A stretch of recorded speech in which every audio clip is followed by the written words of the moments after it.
Assalamualaikum warahmatullahi wabarakatuh. Waalaikumsalam warahmatullahi wabarakatuh. Om Swastiastu.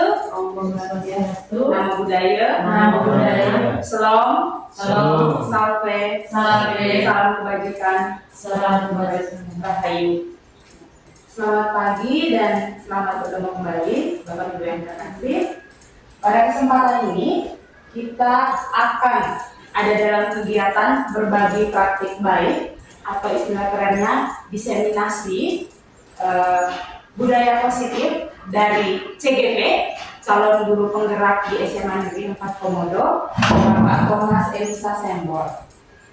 Sebelum kita masuk ke acara intinya, pada kesempatan pertama kami minta kesediaan Bapak pimpinan SMA Negeri 4 Komodo dalam hal ini yang diwakili oleh Bapak Wakasek Kurikulum kepada Bapak Albert. Waktu dan kesempatan kami silakan.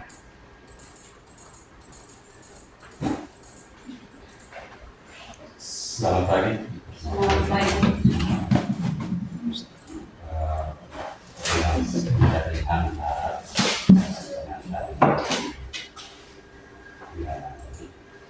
bahwa hari ini kita bersama-sama di kegiatan berbagi praktik baik dari salah satu calon guru penggerak kita, Pak Thomas Elisa Sembol. Pertama saya menyampaikan terima kasih untuk kesediaan mau berbagi pada kami semua. Kebetulan dari sekian kami ini belum beranjak ke sana, dan dengan Pak Tom sudah berada di dalam, kami juga sudah bisa mendapatkan informasi mengatas nama dan mewakili kepala sekolah. Pada kesempatan ini saya berharap pada kita semua yang ada dalam forum diskusi atau berbagi praktik baik ini untuk mengikuti kegiatan ini dengan serius. Saya sangat yakin bahwa kegiatan ini sangat akan berdampak positif pada kita semua.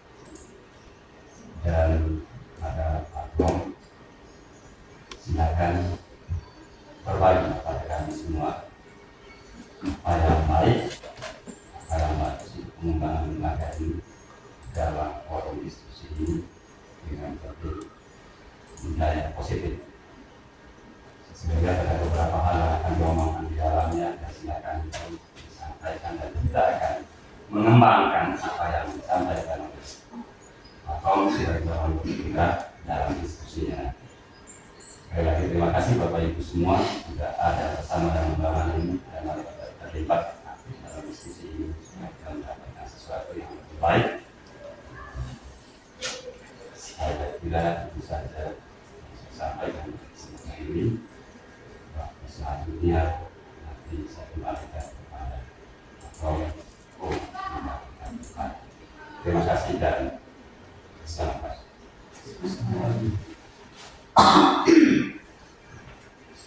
Baik, terima kasih Bapak Albert atas pengantarnya sebelum kita masuk ke materi. Selanjutnya kami minta kesediaan Bapak calon guru penggerak Bapak Thomas Elisa Sembol untuk masuk ke dalam kegiatan atau memandu kegiatan berbagi praktik baik dan menerapkan pengalaman budaya positif di SMA Negeri 4 Komodo.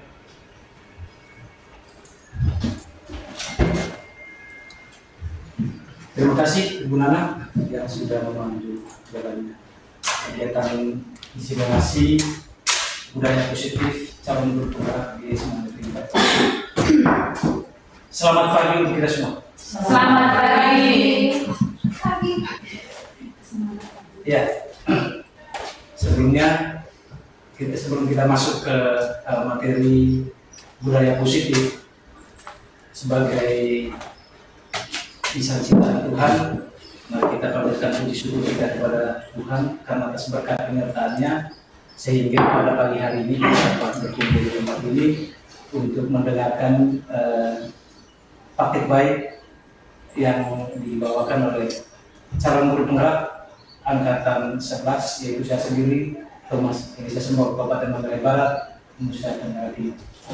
Ya, sebelum kita masuk ke materi, Bapak Ibu, di SMA Negeri 4 Komodo ini ada jargon.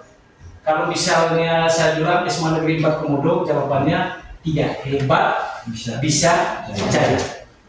Ya, itu ya. Ya, SMA Negeri 4 Komodo. Hebat, bisa, jaya. Gitu ya. Terima kasih. Kita dulu. Bapak Ibu, hari ini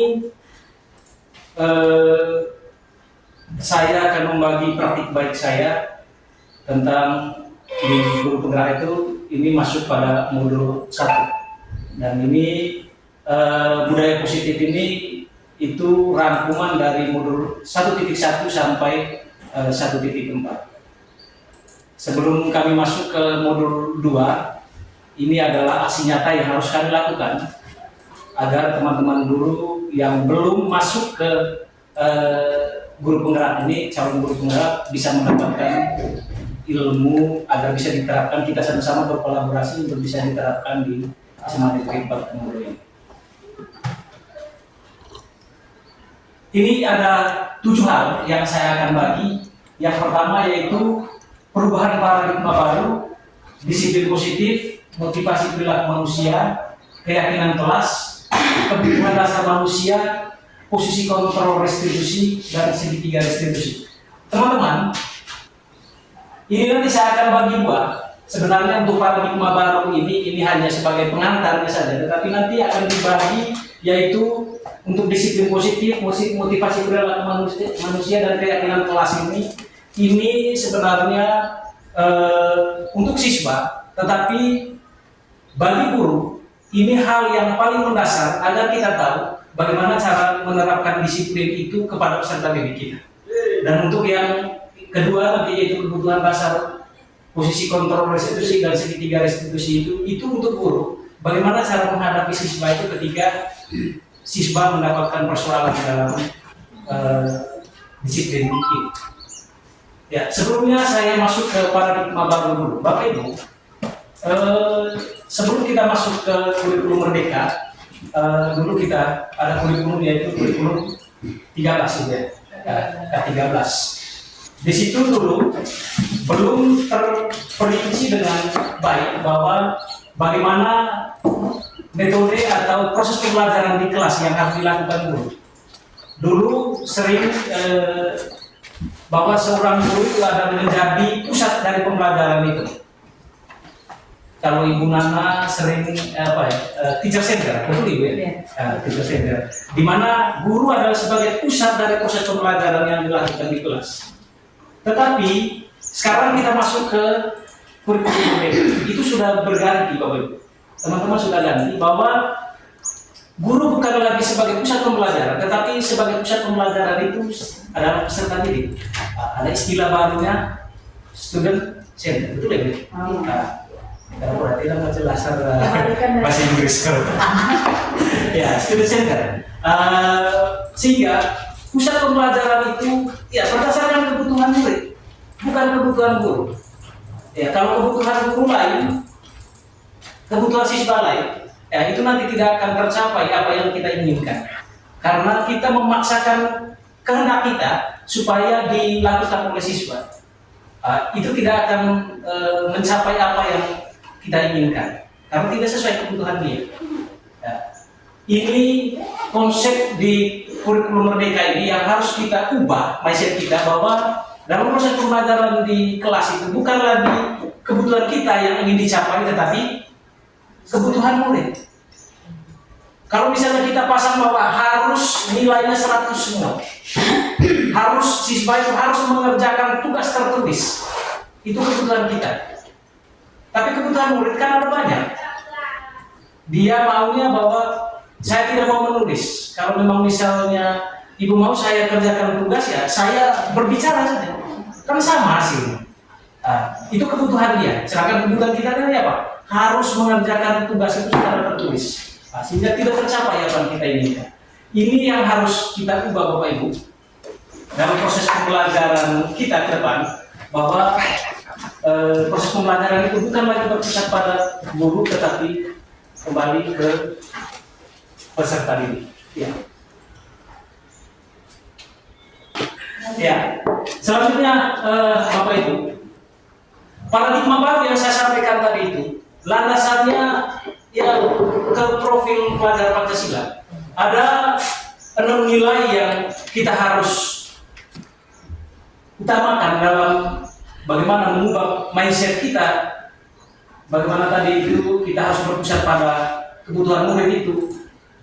6 elemen itu beriman, bertakwa kepada Tuhan Yang Maha Esa dan berharap mulia. Itu yang pertama. Kedua, berkebinekaan global. 3, bergotong royong. 4, kreatif. 5, kritis. Dan yang terakhir, mandiri.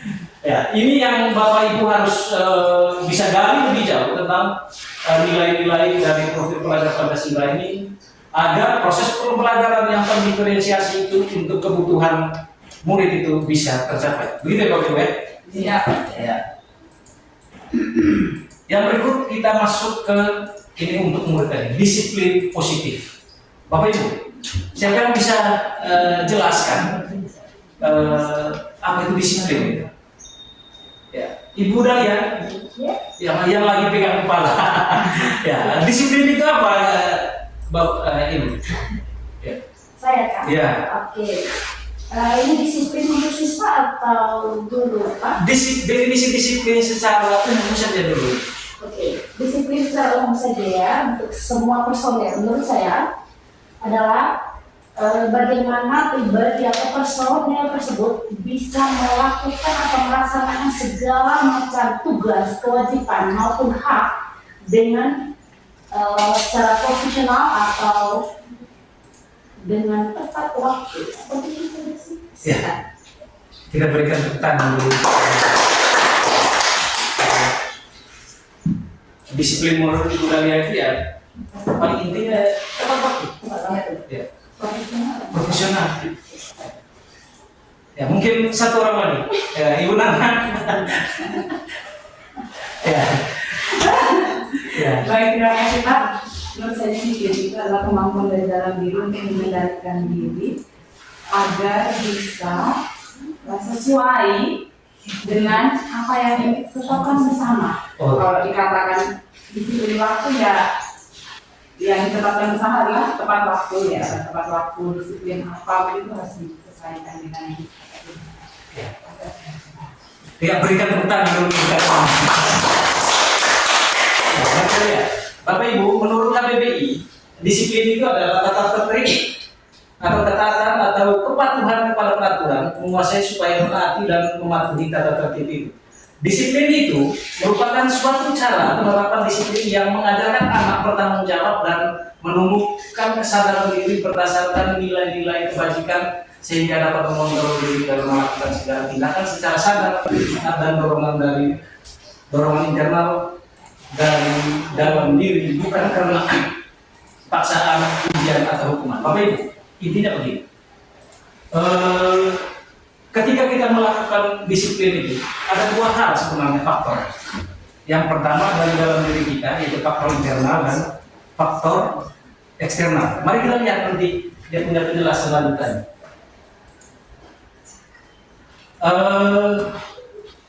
Kalau seandainya saya tadi pagi berdiskusi sedikit dengan Ade, dia bilang tadi ini saya lari dari sana dari rumah, kecepatan motor ya rata-rata dari rata-rata supaya saya tidak terlambat.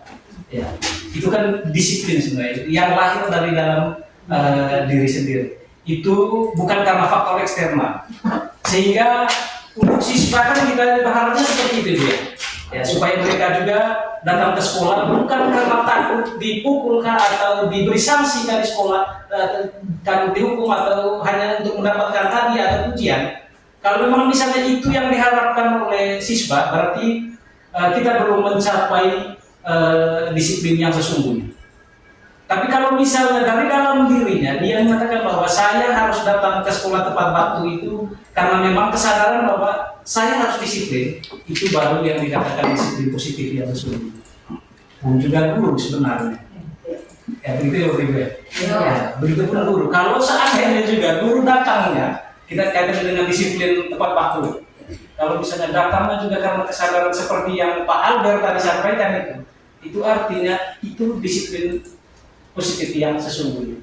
Tapi kalau misalnya takut karena dimarahin kepala sekolah atau karena TPP atau apa yang lainnya, tunjangannya dipotong, berarti itu faktor eksternal itu bukan faktor dari dalam diri. Tapi itu termasuk disiplin positif. Dia masuk dalam kategori disiplin, tetapi itu faktornya eksternal. Tapi bukan dikatakan positif. Belum masuk ke jenjang itu, tetapi sudah masuk disiplin. Dia kan hadirnya tepat waktu. Iya.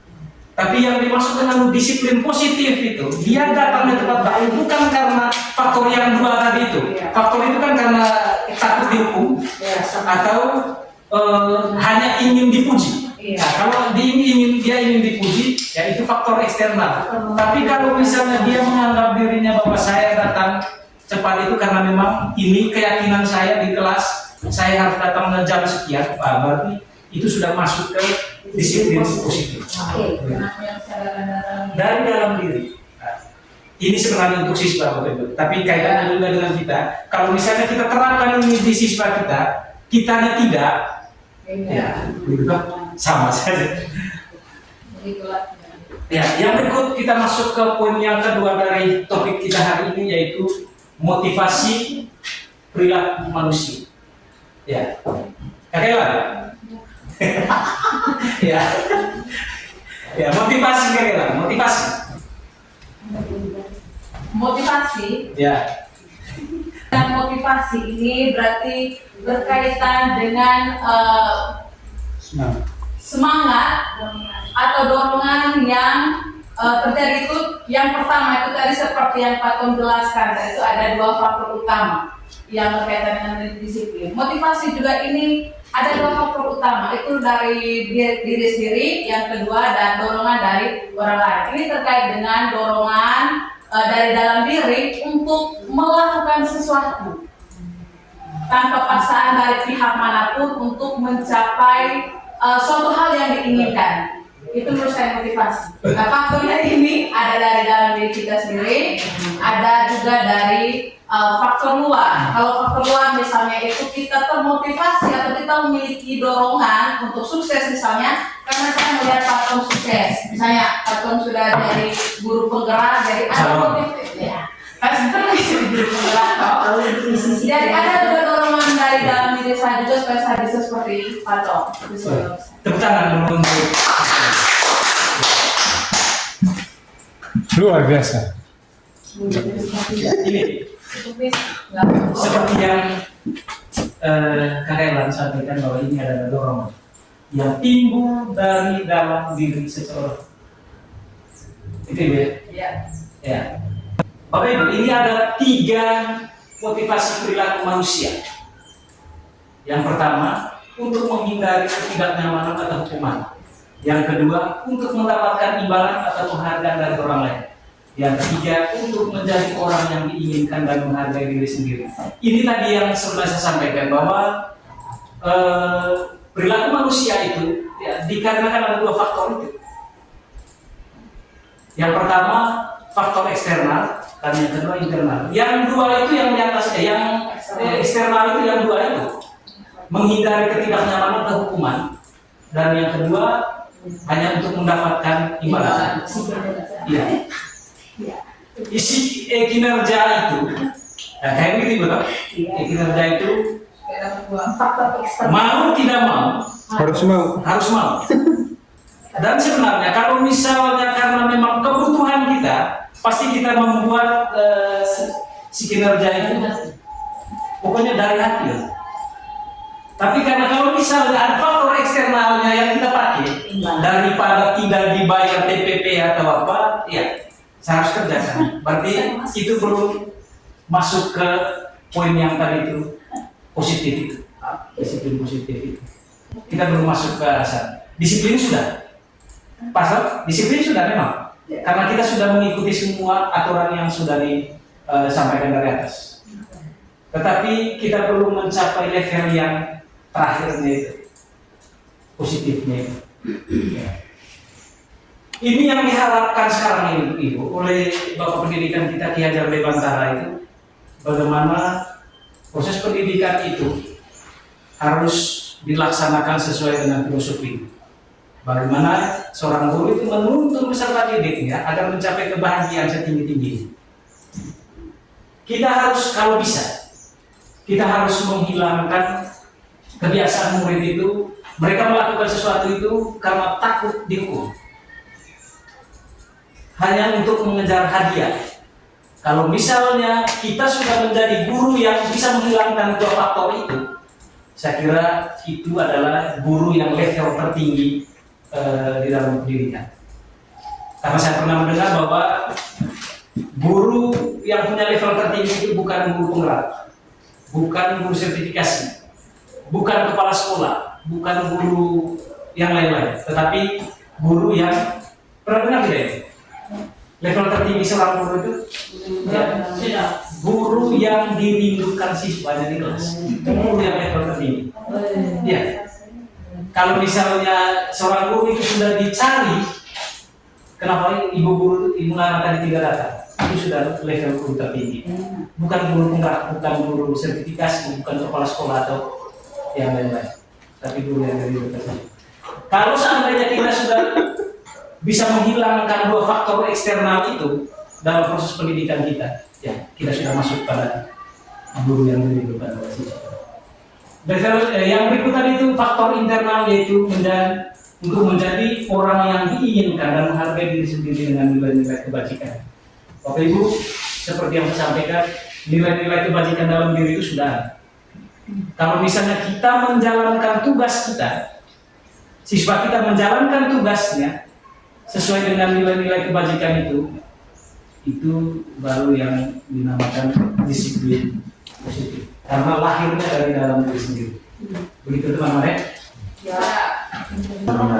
Ya, Bapak Ibu, bagaimana cara supaya kita mencapai pada level yang itu tadi, yang dua ada depan itu? Ya, ini caranya. Kita harus membuat keyakinan sekolah atau kelas. Apakah Bapak Ibu sudah membuat di sekolahnya teman-teman dulu, Ibu Elang, Ibu Dahlia, Ibu Lili, sudah pernah membuat keyakinan kelas di sekolahnya? Sudah Pak, bukan keyakinan tapi Kesepakatan. Oh, kesepakatan. Ya, teman-teman Pak Sunik sudah pernah bikin? Pernah ya? Tapi hari ini sebenarnya saya tidak sedang mengajari Bapak Ibu, teman-teman, untuk bagaimana membuat kesepakatan kelas itu. Tidak, tetapi hari ini saya hanya membagi saja hal baik dari bagaimana kita membuat keyakinan kelas. Kemarin waktu MDMP itu, saya sengaja ingin berdebat dengan Pak Korbas kaitannya dengan peraturan kelas dengan keyakinan kelas. Sebenarnya itu tidak jauh berbeda, tetapi level dari keyakinan kelas itu ada tambahannya sedikit, bahwa yang dibuat itu bukan untuk menghukum atau menjerat, tetapi levelnya agar semua siswa itu meyakini bahwa saya bisa melakukan apa yang saya sudah buat sendiri. Itu dia, makanya dikasih keyakinan kelas. Kita mulai begini, keyakinan sekolah atau kelas. Cara membuatnya begini. Yang pertama, ini simulasi tadi yang ini ya. Mengapa keyakinan kelas bukan peraturan kelas? Simulasinya begini. Bapak Ibu mungkin pernah mendengar peraturan harus menggunakan helm pada saat mengendarai roda 2. Ada peraturan itu ya. Lalu yang berikut, kita harus menggunakan masker dan cuci tangan pada saat COVID kemarin ini. Ada peraturan itu ya. Kalau yang satu tadi itu yang di atas itu mengendarai kendaraan harus menggunakan helm itu untuk apa tujuannya? Keselamatan diri sendiri. Keselamatan. Ibu meyakini itu? Ya tidak? Ya. Atas dasar keyakinan itu makanya ibu menggunakan helm. dan juga Sudah memahami aturan Ya. aturan lalu lintas. yang berikut, menggunakan masker dan mencuci tangan pada saat COVID kemarin itu. Apa tujuannya? Agar kita Tidak terkena virus corona. Corona. ibu meyakini itu? Iya. Yakin? Ya. Begitupun dengan peraturan yang kita bikin. Kalau misalnya, kayak misalnya kita Ini kan real ini. ya, Kalau bikin peraturan itu kan dia hanya harus dilakukan. Sedangkan keyakinan itu, kalaupun misalnya banyak sekali jenis kalimatnya, tapi kita meyakini bahwa kalau misalnya saya melakukan ini nanti ini sudah tidak pas lagi untuk saya. Kalau misalnya sudah masuk ke level keyakinan itu, berarti kita tidak akan melakukan melanggar tata tertib atau aturan-aturan yang kita sudah bikin. Begitu juga dengan ini. Menggunakan helm, kita meyakini kita tidak selamat kalau tidak menggunakan helm. Sudah bisa tangkap maksudnya ini. Ya, ini langkah-langkah untuk membuat keyakinan klasik. Terima kasih Pak Muslimin. Iya. Ya, yang pertama, murid-murid membuat peraturan kelas yang diinginkan. Mereka mencatat, atau kalau cara lainnya, guru mencatat semua peraturan-peraturan yang mereka inginkan di papan tulis. Idenya berasal dari murid. Ya. Yang itu guru melakukan peraturan itu.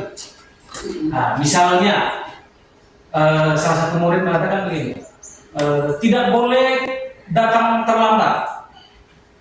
Kita tulis. Yang berikut, tidak boleh pulang sebelum waktunya. Nah, kita akan kelompokkan itu menjadi satu kelompok. Itu artinya apa itu tadi? Disiplin waktu. Dan kita kasih begitu. Kelompokkan dia dalam bentuk kayak begitu. Nah, misalnya berdoa sebelum memulai pelajaran. Itu kaitannya dengan apa itu? Sesuai dengan nilai profil pelajar Pancasila tadi. Beriman. Oh iya. Ya, kayak itu dia punya pengelompokan. Lalu berikut, guru bersama murid mengubah kalimat negatif dari peraturan kelas tersebut menjadi kalimat positif. Tadi itu kan misalnya tidak datang terlambat, itu kan kalimat negatif. Kalau misal kata tidak, jangan, itu kan ya, seharusnya sekarang itu kita harus mengubah sesuai dengan paradigma baru di depan tadi itu. Di dalam kelas kita harus ubah, kita tidak menggunakan kata-kata itu mulai misi. Ya, kita harus mengubah itu sudah. Karena kita sudah masuk pada paradigma baru sekarang ini. Kurikulum merdeka. hadir tepat waktu. Boleh hadir tepat waktu. Kita ubah kalimat tidak datang terlambat tadi itu hadir tepat waktu. Itu kan jauh lebih nyaman kita dengar. Tapi kalau misalnya pakai kata tidak, itu sekali mendikte begitu. Kasar. Ya. Sehingga Suka yang halus-halus. iya. Suka yang halus-halus begitu.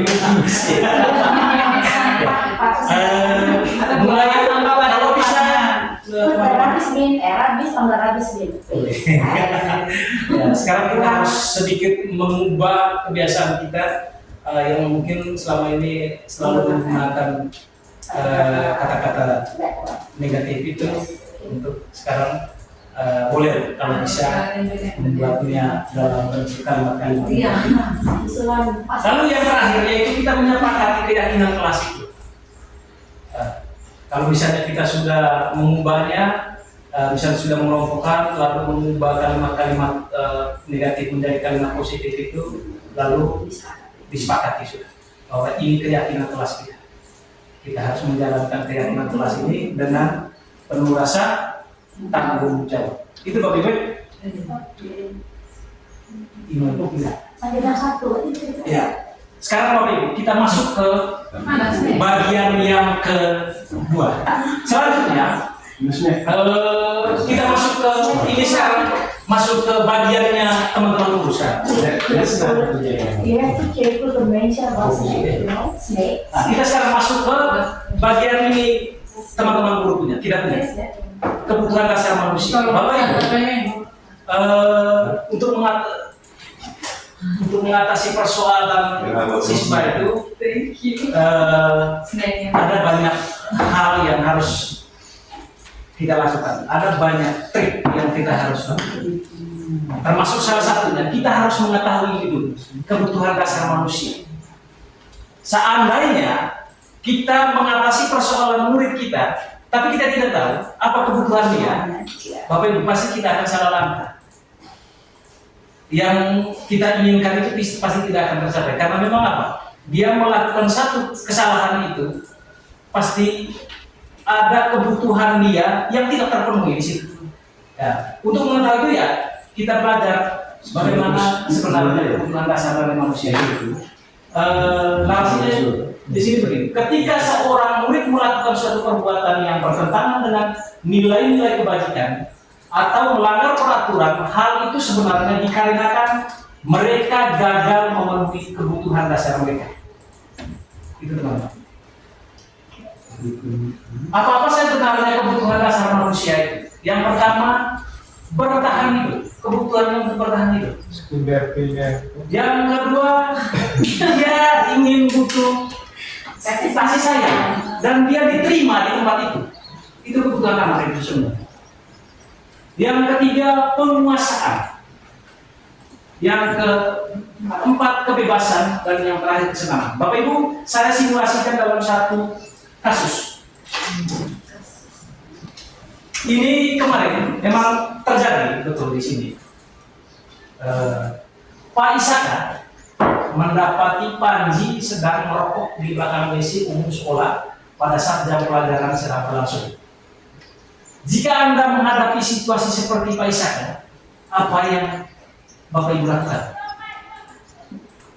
Menurut Anda, apa kira-kira alasan Panji merokok di lingkungan sekolah? Ini ada dua pertanyaan, Bapak Ibu. Yang pertama, kalau Bapak Isaka belum tidak datang ya, ada urusan.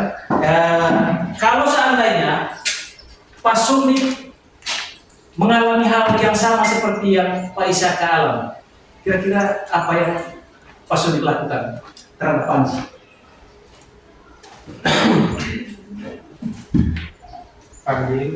Panggil dan gurunya, ya. Setelah itu memberi pengertian atau arahan terkait dengan merokok itu.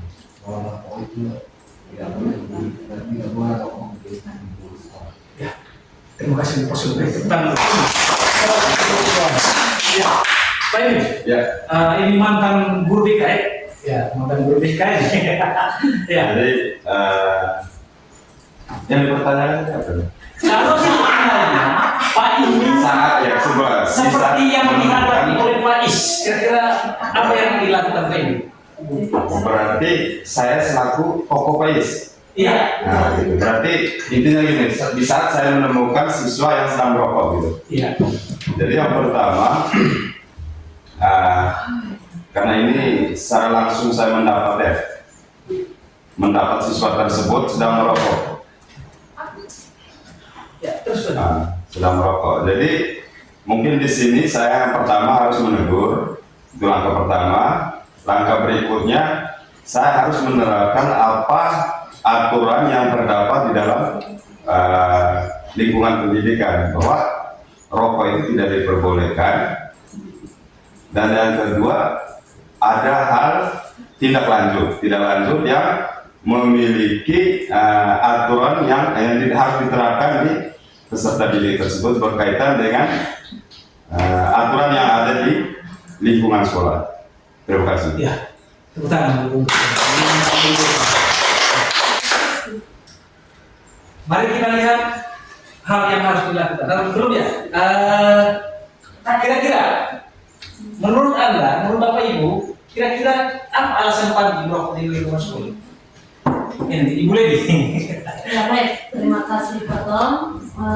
Menurut saya kasus yang disampaikan tadi, mengapa Panji ini merokok pada jam KBM ya Pak?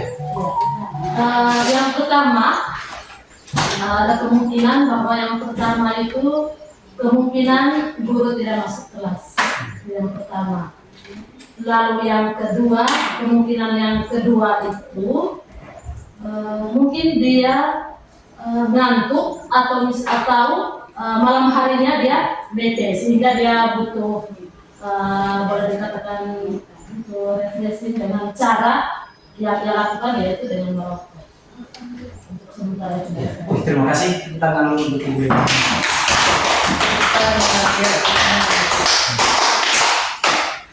Ya, Bapak Ibu, ini kita masuk ke bagaimana tadi kebutuhan dasar manusia. Alasan Panji yang pertama, dia mengatakan begini, saya tidak mengetahui kalau rokok itu berbahaya. Itu Bapak Ibu. Misalnya, ketika kita tanya, kenapa kamu merokok?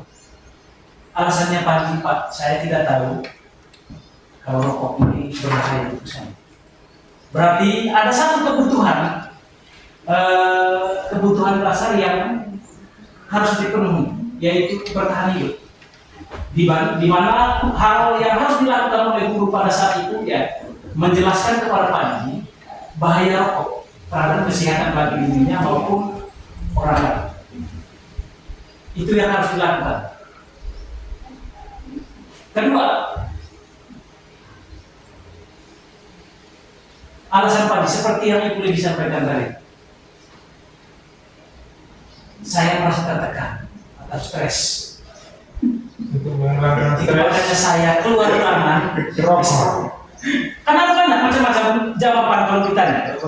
Iya, betul. Ya. Kalau seandainya yang sampaikan Panji, alasannya dia merokok itu merasa tertekan atau stres, berarti ada kebutuhan dasar yang sedang ingin dia penuhi, yaitu kasih sayang dan rasa diterima.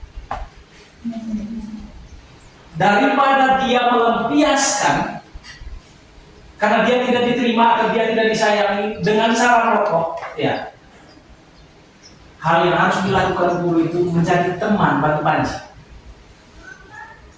Menjadi teman dan memperhatikan dia agar dia merasa diperhatikan dan diterima di kelas itu. Sehingga stresnya atau merasa tertekan dalam dirinya itu bisa teratasi dengan pendampingan kita.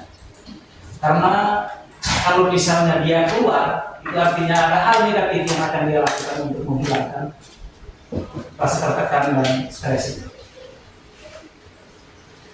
Yang berikut, alasan ketiga, saya merokok supaya dilihat oleh teman bahwa saya itu adalah seorang pemberani.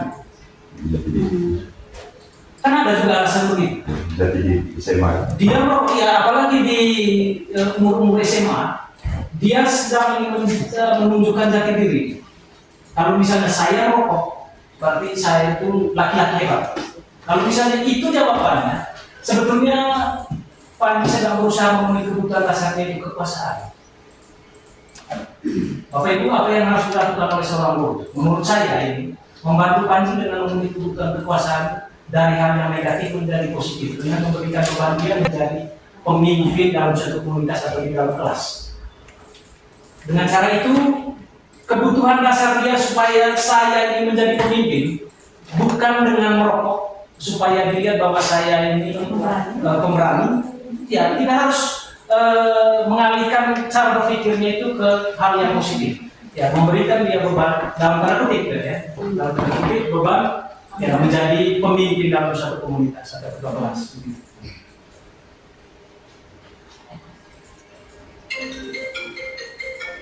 Alasan Panji yang keempat, jenuh dalam ruangan, Pak.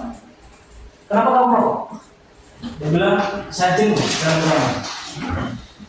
Bapak Ibu, sebenarnya Panji sedang berusaha untuk memenuhi kebutuhan dasarnya, yaitu kebebasan. Ya. Berarti kita harus merefleksi diri. Kalau misalnya ini jawaban dia, kenapa dia merokok? Jenuh dalam ruangan. Ya. Berarti bagaimana kita berusaha untuk memenuhi kebutuhan Panji, yaitu kebebasan. Ya. Membantu Panji mengubah cara proses pembelajaran di kelas supaya dia tidak jenuh dalam ruangan.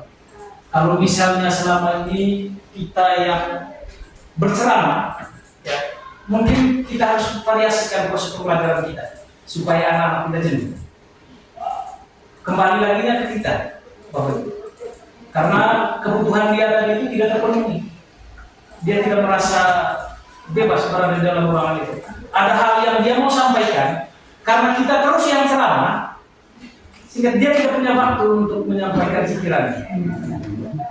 Sehingga dia lebih baik keluar, dia melakukan hal-hal yang negatif, tapi itu dia supaya dia merasa bebas. Dia merasa jenuh dalam ruangan itu karena memang apa tadi? Alasannya proses pembelajaran kita atau metode pembelajaran kita itu tidak bervarian, sangat monoton, sehingga anak-anak itu merasa bahwa rasa kebebasannya ditekan. Karena sebenarnya mungkin dia maunya materi itu ya kerja tugas kelompok supaya mereka bisa berdiskusi, tetapi karena gurunya monoton, ceramah, ya dia ngantuk, jenuh, dia lari. Ini tawaran saya, teman-teman ya. Yang berikut, alasan Panji dia melakukan itu karena dia ketagihan. Ini juga sebenarnya Panji sedang memenuhi kebutuhan dasarnya, yaitu kesenangan. Karena ada berapa tadi kebutuhan dasar manusia itu? 5. Yang pertama, bertahan hidup. Kasih sayang dan merasa diterima. Kekuasaan, kekuasaan. Dan yang terakhir, senang. Kalau misalnya Panji menjawab, kenapa merokok? Saya ketagihan. Berarti dia sedang ingin memenuhi kebutuhan dasarnya, itu kesenangan. Bapak Ibu, kalau menurut saya, bantu Panji ini menyiapkan lingkungan belajar yang menyenangkan untuk diri. Karena kalau misalnya dia senang dengan proses pembelajaran, dengan lingkungan yang ada juga dia merasa nyaman, pasti keinginan untuk merokok itu ya bisa ditahan. Karena dia punya aktivitas yang lain yang dia senang, ya, bisa mengalihkan keinginannya untuk merokok. Ini tawaran juga dari saya. Pasti dari teman-teman guru juga punya trik yang lain untuk mengubah cara pandang Panji untuk memenuhi kebutuhan hidupnya itu untuk kesenangan daripada merokok. Lebih baik lakukan ini. Mungkin Bapak Ibu dan teman-teman guru yang lain juga punya trik yang lain.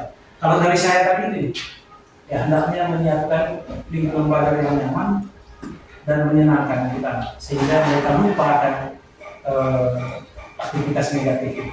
Begitu ya teman-teman. Yang berikut yaitu kita masuk ke poin yang ke-5. Posisi kontrol restitusi. Bapak Ibu, ini mungkin kata yang belum terlalu familiar didengar ya. Restitusi. Ya. Kalau kontrol itu, posisi kontrol itu saya kira sudah. Bapak Ibu, ini ada 5 posisi kontrol yang harus yang dimiliki oleh guru sekarang. Bukan yang harus, yang dimiliki oleh guru. Yang pertama, guru sebagai penghukum. Bapak Ibu, pernah tidak kita menjadi penghukum? Pernah ya? Ya. Saya juga pernah. Bahwa saya menjadi penghukum. Ketika anak melanggar peraturan yang sudah disepakati bersama, ya, ada yang kita menyuruh mereka untuk hormat bendera, itu kita sudah menjadi penghukum bagian. Yang kedua, guru sebagai pembuat merasa bersalah. Bapak Ibu, ketika anak melakukan satu kesalahan, sering sekali ada niat kita untuk menasihat dengan narasi-narasi kita, sehingga anak itu merasa bahwa dia sudah melanggar peraturan. Tetapi ini ada catatan, teman-teman. Jangan sampai rasa menyalahkan dirinya itu lahir ketika misalnya kita menasihati dia yang berlebihan. Misalnya dia masuk, saya sudah menyesal sekali melanggar atau memukul teman saya.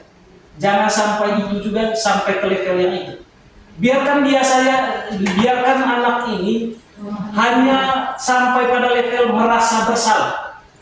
Jangan sampai masuk ke level dia menyalahkan diri. Jangan sampai. Ini hal yang akan menjadi negatif ketika dengan nasihat kita dengan kita menasihati anak ini sehingga anak ini sampai merasa bersalah yang berlebihan sehingga dia dalam tanda kutip mengutuk dirinya sendiri. Jangan sampai itu terjadi karena nanti psikisnya akan terganggu. Yang berikut, guru sebagai teman. Ya, biasanya ibu-ibu guru ini paling sering besti dengan murid-muridnya, itu ya. Dengan kita mencapai pada level itu guru menjadi teman dari anak murid kita, berarti kita akan mengetahui lebih jauh apa kebutuhan anak itu sesungguhnya. Yang berikut, guru sebagai pemantar. Teman-teman, ada banyak hal yang terjadi di lingkungan sekolah ini yang berkaitan dengan peserta didik kita. Guru setidaknya harus selalu memantau peserta didiknya, baik itu ketika berada di lingkungan sekolah maupun ketika murid kita berada di lingkungan masyarakat. Tugas kita sebenarnya bukan hanya sampai pada jam pelajaran kita di sekolah. Sebenarnya kan kita masih punya tugas yang lain, tugas tambahan sedikit. Bagaimana kita memantau peserta didik kita ketika dia berada di lingkungan masyarakat. Ya, sehingga itu menjadi bahan evaluasi kita untuk bagaimana cara menghadapi anak. Lalu yang berikut, guru sebagai manajer. Teman-teman, ini yang paling diharapkan dalam filosofi pendidikan menurut Ki Dewantara. Setidaknya guru harus bisa menjadi manajer untuk peserta didik. Ketika seorang guru sudah mencapai level manajer untuk peserta didiknya, karena kita tahu tidak, teman-teman tahu tidak, seorang manajer itu apa yang dia harus lakukan untuk bawahannya?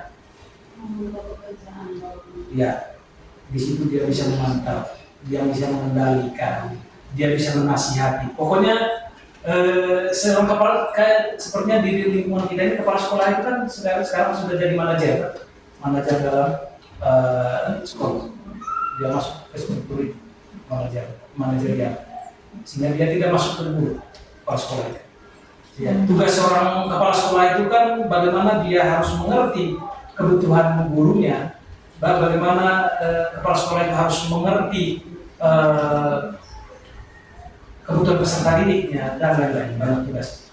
Begitupun juga seorang guru harus bisa menjadi manajer untuk murid-muridnya. Bapak Ibu bisa lihat tidak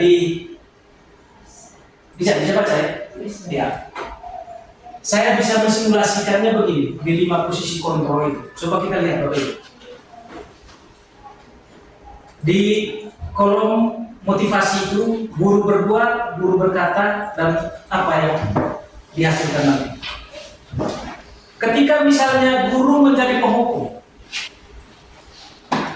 apa yang dilakukan guru pada saat itu? Menghardik, menunjuk-nunjuk, menyakiti, menyindir. Dengan kalimat begini, kalau kamu tidak melakukan ini, saya akan begini. Itu bahasa-bahasa seorang penghukum itu seperti itu. Kau sudah melakukan ini, berarti saya akan melakukan ini untuk Anda. Tegas sekali, dia mendikte murid. Apakah itu yang diharapkan oleh Ki Dewantara untuk guru-guru yang ada di Indonesia? Pasti tidak. Lalu yang berikut, pembuat orang merasa bersalah. Dia bertanya, menunjukkan kekecewaan yang mendalam. Kalimat yang bisa muncul di situ seperti ini. Kamu sudah mengecewakan saya. Ketika misalnya Anda melakukan kesalahan, kamu sudah mengecewakan saya. Atau misalnya dia datangnya terlambat, kita kan sudah menyepakati bersama bahwa masuk sekolah itu 7.15. Berapa hari ini melakukan ini? Dan saya sangat kecewa dengan kelakuan Anda. Itu yang muncul. Tapi Bapak Ibu, seperti yang saya sampaikan tadi itu, di membuat orang merasa bersalah itu, jangan sampai peserta didik ini merasa sangat bersalah. Dan itu nanti akan berpengaruh juga terhadap psikisnya. Dan itu kita memang risiko bunuh diri karena merasa bersalahnya yang berlebihan. Ya, ketika misalnya peserta diri merasa bersalahnya berlebihan, ya ada hal negatif yang akan dia lakukan. Termasuk di level tertingginya juga bunuh diri. Apakah seorang guru harus melakukan itu? Kan tidak. Teman-teman. Lalu di pembuat orang merasa bersalah ini juga, pertanyaan kita jangan terlalu menghakimi dia. Ketika misalnya Bapak Ibu kita menanyakan anak ini kenapa dia melakukan itu, terus dengan nada-nada yang mendikte, pada saat itu sebenarnya Bapak Ibu kita sedang mengajarkan dia untuk berbohong. Pasti jawabannya dia akan bohong. Ketika misalnya di level kita membuat orang yang melakukan pelanggaran ini merasa bersalah, jangan mendikte dia. Tapi kalau misalnya kita mendikte dia pasti akan berbohong. Itu artinya kita sedang mendidik dia untuk menjadi pembohong. Karena kalau misalnya dia sudah berbohong, pasti dengan pertanyaan berikutnya nanti pasti dia akan berbohong lagi untuk menutupi kebohongan yang dia lakukan pertama. Begitu seterusnya. Itu artinya pada saat kesempatan itu kita sedang mengajar dia untuk menjadi pembohong. Apakah itu yang diharapkan? Tentu tidak ya. Lalu yang berikut, menjadi teman. Biasanya yang terlontar dari mulut seorang guru itu begini. Lakukanlah untuk Bapak. Misalnya kalau datang tepat waktu itu, ya lakukanlah untuk saya. Saya juga pasti akan datang sebelum 7.15. Kalimat-kalimat itu kan kalimat-kalimat teman, Bapak Ibu, ya, kalimat sebagai teman. Kalau misalnya pada saat itu juga kita mendikte dia, ya berarti kita belum menjadi teman. Saya kira teman-teman punya perbendaharaan kalimat untuk menjadi teman seorang peserta didik. Apalagi teman-teman guru ibu-ibu ini, ya pasti punya banyak perbendaharaan kalimat untuk bisa menjadi bestie dari peserta didiknya. Lalu yang berikut, pemantau. Pasti pertanyaannya ya, apa peraturan yang kita sudah sepakati bersama? Gitu, kalau misalnya kamu melakukan pelanggaran itu, kira-kira apa konsekuensinya? Itu yang sering ditanyakan oleh seorang guru ketika misalnya dia sebagai pemantau. Yang berikut, yang terakhir yaitu manajer. Di tingkatan guru sebagai manajer itu pasti pertanyaan yang muncul itu kayak ini. Apa yang kita yakini? Apakah kamu meyakini hal tersebut bisa menjadi lebih baik? Misalnya dia datang terlambat sekolah. Setelah kita melakukan pendekatan dengan kita menjadi membuat orang merasa bersalah, menjadi teman, menjadi pemantau, dan level terakhirnya kita seorang manajer harus bisa meyakini dia bahwa dia tidak akan bisa mengulangi lagi, dia tidak akan mengulangi lagi perbuatannya, dan yang berikut siswa tersebut meyakini bahwa yang dia lakukan itu memang betul melanggar. Sampai pada level yang itu Bapak Ibu ya. Paham ya? Ya. Sejarah itu 30 menit ya. Intinya sekarang di sini Bapak Ibu, seorang guru itu harus menjadi manajer untuk murid-muridnya. Penjelasannya di sini begini. Di antara kelima posisi kontrol tersebut, sebaiknya guru harus menggunakan posisi kontrol sebagai manajer. Itu ya. Lalu yang berikut yaitu segitiga restitusi. Tadi posisi kontrol restitusi, sekarang ini kita masuk ke segitiga restitusi. Puncak dari semuanya itu tadi yang ini, Bapak Ibu. Bagaimana seorang guru itu menyelesaikan persoalan siswanya menggunakan segitiga restitusi ini. Di segitiga restitusi ini ada 3 hal yang dilakukan oleh seorang guru. Yang pertama yaitu menstabilkan identitas. Yang kedua, validasi tindakan yang salah. Dan yang terakhir yaitu menanyakan keyakinan. Apa maksud dari ketiga hal ini? Menstabilkan identitas. Teman-teman, hal yang perlu dilakukan oleh seorang guru ketika berhadapan dengan siswa dalam menyelesaikan persoalannya, yang pertama yaitu kita harus menstabilkan identitas. Menstabilkan identitas yang dilakukan berdasarkan prinsip bahwa membuat kesalahan adalah bagian dari proses pembelajaran yang nantinya menggeser identitas gagal ke arah identitas sukses. Teman-teman, intinya begini. Ketika kita sudah berhadapan dengan peserta didik kita sudah bertanya, kenapa kamu melakukan itu? Ketika kita sudah mendapatkan jawaban, hal yang paling inti di situ, agar dia tidak merasa bersalah yang berlebihan, kita harus lakukan begini, kasih tahu dia begini. Saya juga pernah melakukan hal itu. Atau, adik, semua orang pasti melakukan hal yang sama, pasti pernah melakukan pelanggaran. Kalau misalnya kita sudah mengatakan hal itu, identitas dia yang pada saat kita panggil itu dia merasa bersalah sekali, pasti saya akan dukung. Pasti saya akan dukung. Dengan sendirinya akan levelnya turun. Ketika kita sudah masuk pada level yang itu bahwa semua orang itu pasti pernah melakukan kesalahan. Saya juga pasti pernah melakukan hal yang sama. Dengan sendirinya identitas dia bahwa dia merasa bersalah sekali tadi itu, dia takut sekali untuk dihukum, dengan sendirinya akan bergeser. Dia mulai berpikir bagaimana saya harus memperbaiki. Pasti. Mungkin juga teman-teman guru pada saat ini punya pengalaman yang sama tentang itu. Ketika dipanggil oleh guru BP, yang ada dalam pikiran pada saat itu, pasti saya akan dihukum.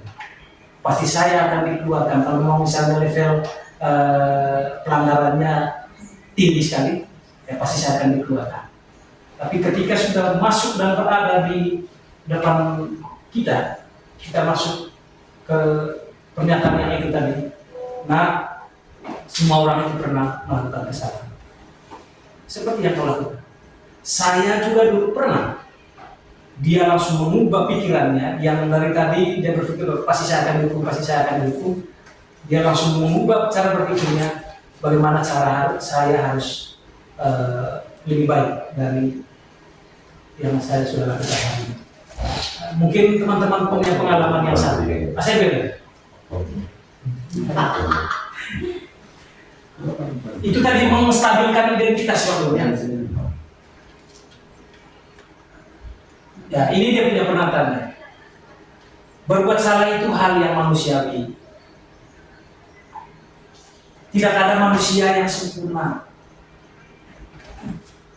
Ketika misalnya kita sudah narasi yang sedemikian ini ke anak didik kita yang dari tadi merasa bersalah dan takut dihukum, pasti dengan sendirinya akan mulai turun dan dia sudah mengalih cara berpikirnya. Yang berikut, kita pasti bisa menyelesaikan permasalahan ini ya. Jangan tak. Tapi kalau misalnya pada kondisi awal saja kita sudah mulai dengan kepala yang panas juga, selesai. Dia tidak akan bisa menstabilkan identitas dia dari masa bersalah. Dia akan merasa bersalah terus dan mungkin ketakutan yang berlebihan. Ini tugasku. Tugasnya Pak Imin dulu ya, kayak ini sebagai guru dia. Sekarang menjadi tugasnya guru. Iya, sekarang bukan hanya menjadi tugas seorang guru BP saja. Ini sekarang dibagi tugasnya ke teman-teman guru, agar semua guru juga bisa mengatasi persoalan siswanya dengan benar. Kalau misalnya kita langsung mendikte dia, kenapa kamu tadi melakukan itu? Kenapa kamu pukul teman? Padahal saya dengar bahwa teman kita hanya duduk-duduk saja. Selesai teman. Itu anak itu pasti akan stres, tambah stres. Siap. Ya, siap. Ya, kita lanjut ya. Restitusi yang ketiga. Langkah restitusi yang ketiga yaitu validasi tindakan yang salah. Apa itu validasi tindakan yang salah? Yaitu yang validasi tindakan yang salah dilakukan berdasarkan prinsip bahwa setiap perilaku berupaya memenuhi suatu kebutuhan tertentu, sehingga guru atau orang tua akan bergeser dari pemikiran stimulus respon menjadi proaktif serta akan lebih mengenali dan mengikuti kebutuhan guru atau anak. Maka itu dalam menjalankan segitiga restitusi dengan validasi tindakan yang salah ini, yang paling penting di situ kita harus mengetahui dulu kebutuhan dari murid kita. Seperti yang saya jelaskan tadi, berapa tadi? Kebutuhan dasar manusia tadi? 5. Ya, seorang guru itu harus tahu itu, harus tahu kebutuhan teman-teman. Untuk langkah yang kedua ini dari segitiga restitusi itu yaitu validasi tindakan yang salah. Hal yang paling penting untuk kalian guru itu tadi, dia harus mengetahui 5 kebutuhan dasar manusia. Ketika dia tidak mengetahui itu, dia tidak akan tahu bagaimana dia menyelesaikan persoalan itu. Yang kayak tadi, si Panji dia bilang, Pak saya tidak tahu kalau merokok itu merugikan kesehatan. Kita tidak tahu bahwa dia sedang memenuhi kebutuhan dasar, yaitu mempertahankan itu. Kalau misalnya kita berpikir secara manusiawi tanpa mengetahui kebutuhan dasar manusia, pasti kita langsung pukul saja. Kalau tidak mungkin kau tidak tahu. Lalu dia kalau misalnya dia menjawab, Pak, saya malas Pak di dalam ruangan, itu makanya saya keluar ruangan. Padahal kita tidak tahu bahwa ada kebutuhan dasar yang sedang ingin dia penuhi sebenarnya, yaitu apa tadi?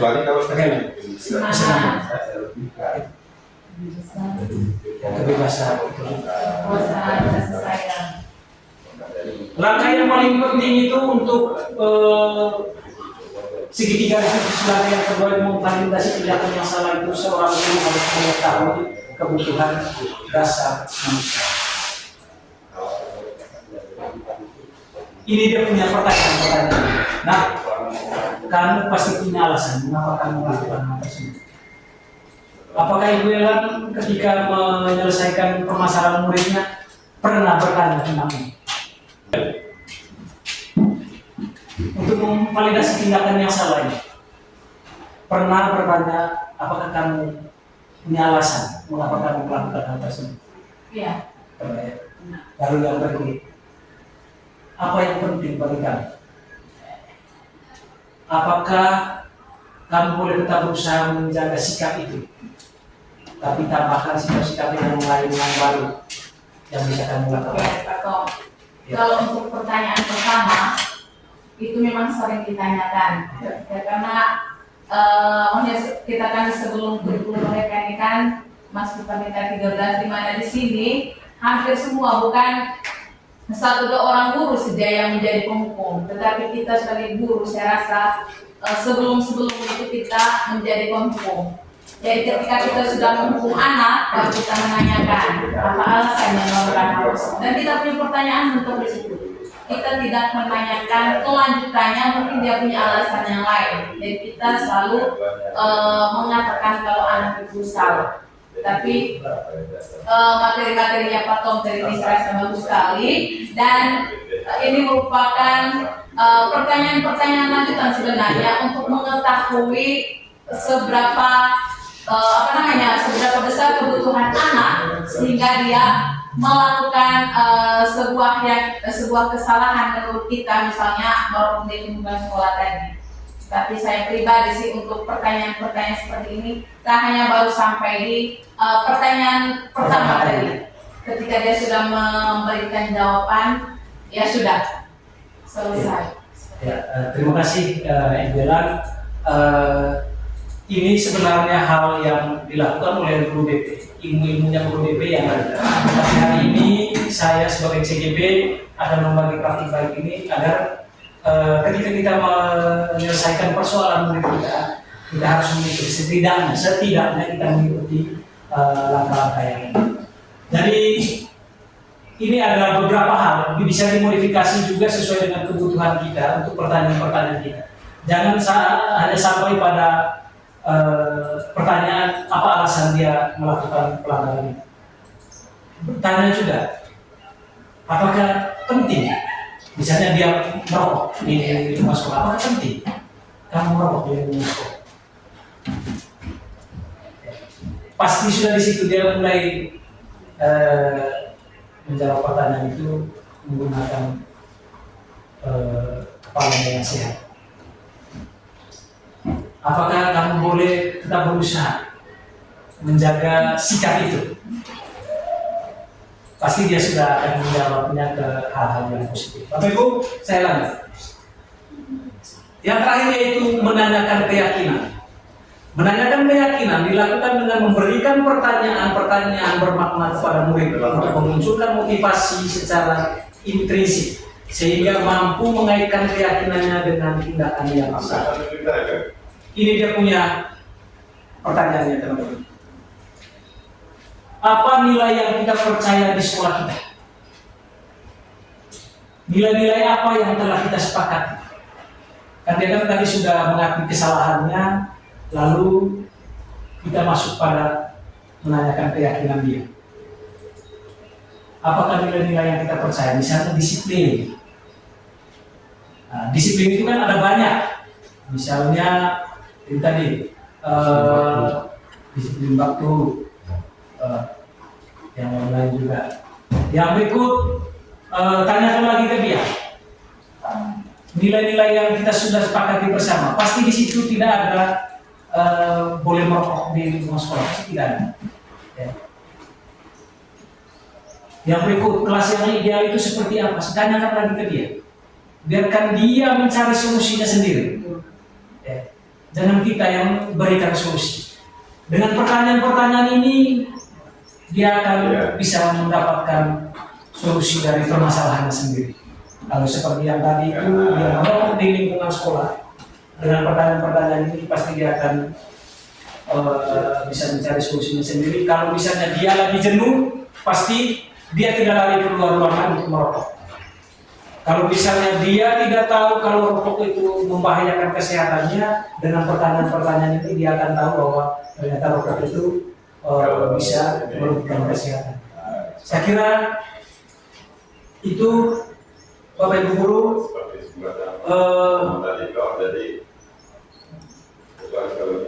Terakhir saya ingin menyampaikan seorang guru yang baik harus memiliki kemampuan mewujudkan budaya positif di sekolah. Budaya positif tersebut dapat dijalankan dengan menerapkan konsep seperti yang pertama, disiplin positif, motivasi perilaku manusia, keyakinan sekolah atau kelas, kebutuhan dasar manusia, posisi kontrol restitusi dan segitiga restitusi. Terima kasih. Ya, berikan terakhir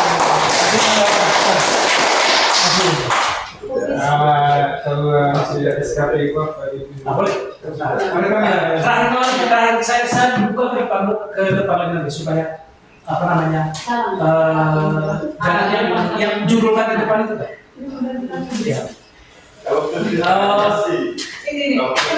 Selanjutnya kita masuk ke sesi diskusi pertanyaan ya asik itu yang juga tentang kita ketemu jauh kan ya.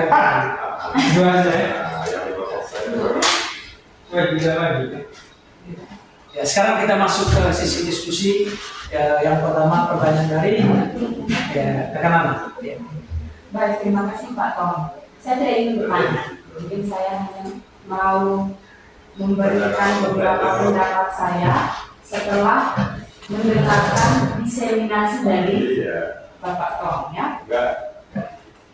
Yang pertama, bagus sekali, sangat bagus. Ada beberapa hal yang sudah sering kita lakukan dari beberapa materi tadi, tetapi kita tidak tahu bahwa itu adalah bagian dari tapi kita kurang sadar bahwa hal kecil yang kita lakukan itu berdampak besar sekali terhadap siswa, baik itu yang positif maupun yang negatif. Terus yang kedua, selama ini Saya pernah berpikir begini, menjadi guru sekarang itu tidak mudah. Kalau dari sisi sendirian. Nanti mungkin untuk retensi. Ya mungkin untuk retensi nanti saya rekomendasi. Setelah ada paradigma baru ini, saya punya pemikiran baru juga yang terbentuk. Kalau dulu orang bilang ilmu, bukan ilmu ya, profesi yang paling sulit adalah sarjana hukum atau pengacara, karena harus menguasai sekian cabang ilmu. Tetapi sekarang itu menjadi guru, kurang lebih profesi yang cukup rumit. Ya, karena guru yang dulunya hanya berfungsi sebagai transfer ilmu, pengetahuan, sekarang tidak. Harus menjadi ahli psikolog yang seperti ini, harus menjadi dokter kesehatan jiwa, dan lain, harus menjadi dokter rohani dan seterusnya. Jadi kegiatan seperti ini, seperti yang Pak Tom lakukan sekarang, jujurnya sangat memotivasi saya. Mengapa? Karena hal-hal ini yang selama ini saya bertanya-tanya, kira-kira saya mau belajar tentang psikologi pendidikan dan bagaimana guru harus berperilaku di zaman sekarang itu melalui apa? Ternyata jawabannya adalah di calon guru penggerak. Jadi ke depannya Pak Tom, tolong bimbing kami yang lain yang belum baik supaya bisa menuju terminnya jalan, karena ini sangat bermanfaat untuk kami guru, juga untuk masa depan siswa. Dapat sanjungan. Sama sebenarnya ke dalam. Kemarin ketika kami sudah masuk ke modul yang ini 1.4 ini, saya membaca dia punya modul, saya langsung berpikir bahwa ternyata saya ini belum menjadi guru yang profesional.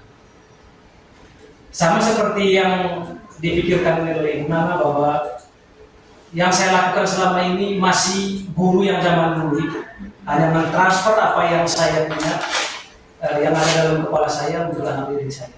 Saya belum menuntun mereka, saya belum mendidik mereka. Belum. Ternyata yang diinginkan oleh Bapak Pendidikan kita itu bahwa seorang guru itu harus bisa menuntun segala kodrat yang dimiliki oleh anak, baik itu kodrat alamnya maupun kodrat zamannya. Kodrat alam itu, saya tadi diskusi sedikit tentang kodrat alam itunya anak-anak. Kalau menurut John Locke, bahwa murid itu adalah kertas kosong. Kalau seandainya guru yang mengisi, menulis kertas kosong itu guru yang seperti diharapkan oleh Ki Hajar Dewantara, berarti anaknya nanti akan menjadi lebih baik dan dia akan mencapai kebahagiaan yang setinggi-tinggi. Kalau tidak, ini tadi posisi kertas kosong. Dan yang kedua, guru itu adalah, murid itu adalah tulisan yang masih sama. Dan tugas guru itu menebalkan laku baiknya, menebalkan laku baik itu, dan tetap menyamarkan terus laku buruknya. Ini tugas guru. Ketika masih masuk level itu, saya masih bersemangat di mana. Tapi ketika sudah masuk pada modul yang 1.4 ini budaya positif ini, ternyata seperti yang Ibu Nana sampaikan, ternyata guru itu bukan hanya tugasnya untuk mentransfer pengetahuan saja, tetapi dia menjadi dokter, dia menjadi psikolog dan sebagainya. Tetapi saya yakin dan percaya ketika kita menjiwai profesi kita, saya kira hal ini nanti bisa kita lalui. Saya kira ini teman-teman guru, kalau juga misalnya penjelasan saya hari ini tidak seperti yang teman-teman harapkan, saya kira ada jalan keluarnya, yaitu mendaftar nanti di CDP Angkatan 12. Supaya ilmu pengetahuan dari seorang guru yang profesional itu kita bisa terima dan diaplikasikan di kelas kita. Saya kira itu mungkin masih ada lagi.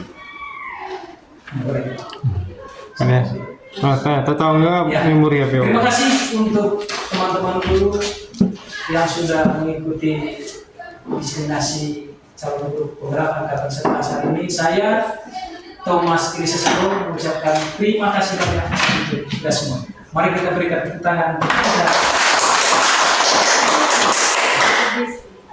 Ya, terima kasih banyak. Oke. Sudah ya?